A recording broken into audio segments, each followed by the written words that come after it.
You don't have to go to Georgia to find innocent people being executed. There's a famous case in Colorado which has been mostly forgotten, but in the late 1930s, there was a man named Joe Aridi, who was 23 years old and he had an IQ of 46. And Joe Aridi was sent to death row, where he spent most of his time playing with toy trains. He had no idea what they were doing to him. The end result was that on the final day, they told him that he had to give up his train, but he was going to get some golden wings instead, and they took him up to the gas chamber and executed him. The case I'm familiar with, to some degree, is the only execution we've had in this state in the last 45 years. And this is not your classic innocent man. If you want to make a case for the death penalty, I suppose somebody like Gary Davis would be a good case. He and his wife took a young mother named Virginia May out into a field and raped her and shot her 14 times.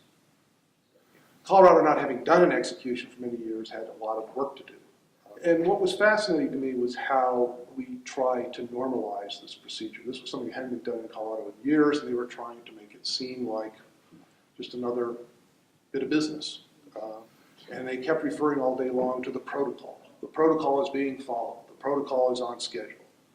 Statutorily mandated function. He's chosen ice cream as his final meal. He's going to have his ice cream with the warden. And the lights were flickering all over the penitentiary. They weren't really. What was happening was that these inmates in their solitary cells had all coordinated a protest, and they were holding their blankets up to the light over and over to create this weird, eerie effect as the death occurred.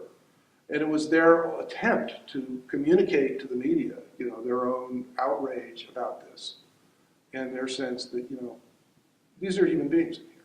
This is not normal. This is not, something that should ever become normal.